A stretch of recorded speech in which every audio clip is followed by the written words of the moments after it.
एक प्रदेश में एक गरीब लड़का था।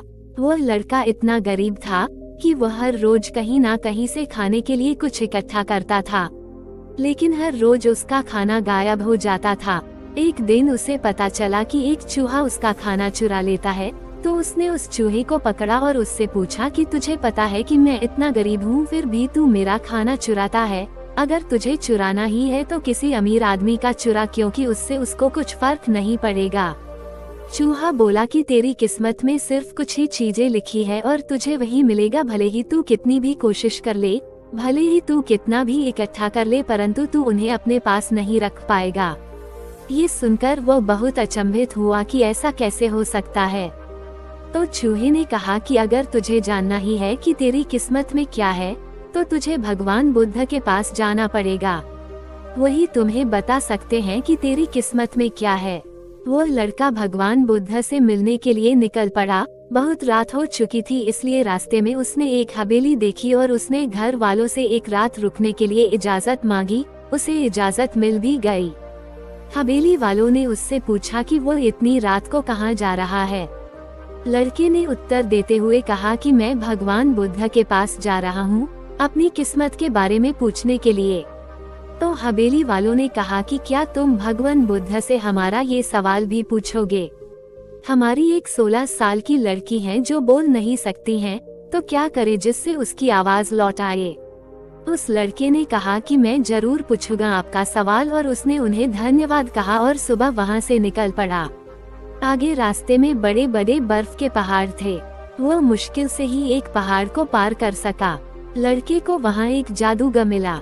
उसने लड़के से पूछा कि वो कहाँ जा रहा है। लड़के ने उत्तर दिया, मैं बुद्ध के पास जा रहा हूँ अपनी किस्मत के बारे में पूछने के लिए। तो जादूगर ने कहा कि क्या तुम भगवान बुद्ध से मेरा ये सवाल पूछोगे? मैं हजारों सालों से तपस्या कर रहा हूँ ताकि मैं स्वर्ग जा सकूं, और मेरे अनुभव के हिसाब से अब तक मुझे स्वर्ग चले जाना चाहिए था, तो मैं स्वर्ग में जाने के लिए ऐसा क्या करूँ? लड़के ने कहा ठीक है, मैं आपका सवाल पूछूंगा। उस जादूगर के पास एक छड़ी थी जिसकी सहायता से उसने उस लड़के को बर्फ के पहाड़ों के उस पार पहुंचा दिया। जब वह आगे बढ़ा तो उसके सामने एक बड़ी चुनौती थी। एक बहुत बड़ी नदी थी जिसे वह खुद पार नहीं कर सकता था। तभी उसकी मुलाकात एक विशालकाय कछुए से हुई जो उसे नदी पार करवाने के लिए तैयार हो गया।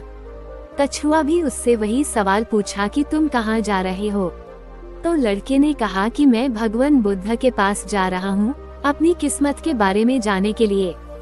तो कछुए ने कहा कि क्या तुम भगवान बुद्ध से मेरा सवाल पूछोगे? मैं 500 सालों से ड्रैगन बनने की कोशिश कर रहा हूँ, परंतु अभी तक बन नहीं पाया, तो मैं ऐसा क्या करूँ जिससे ड्रैगन बन जाऊँ? लड़के ने कहा ठीक है, मैं आपका सवाल भी पूछूंगा। कछुए ने लड़के को अपनी पीठ पर बैठाया और नदी के उस पार छोड़ दिया।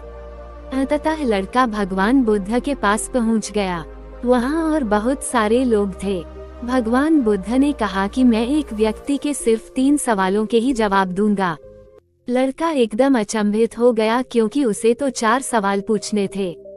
वह सोचने लगा कि उसे कौन से 3 सवाल पूछने चाहिए। उसने कछुए के बारे में सोचा कि कछुआ तो 500 सालों से ड्रैगन बनने की कोशिश कर रहा है, और वह जादूगर तो 1000 साल से स्वर्ग में जाने की तपस्या कर रहा है, और वो लड़की बिना बोले कैसे अपनी जिंदगी गुजर सकती है। फिर उसने खुद के बारे में सोचा कि मैं तो सिर्फ एक गरीब भिखारी हूँ, मैं तो भीख मांगकर भी अपनी जिंदगी गुजार सकता हूँ, पर कछुआ, जादूगर और लड़की की समस्या मेरे समस्या से बहुत ज्यादा बड़ी है। इसलिए उसने उनके 3 सवाल भगवान बुद्ध से पूछे। भगवान बुद्ध ने जवाब दिया कि कछुआ 500 सालों से ड्रैगन बनने की कोशिश कर रहा है, परंतु वह अपने कवच को छोड़ने के लिए तैयार नहीं है। जब तक वह अपने कवच को नहीं छोड़ेगा तब तक वह ड्रैगन नहीं बन सकता, और वह जादूगर 1000 साल से उस छड़ी को अपने पास रखे हुए हैं।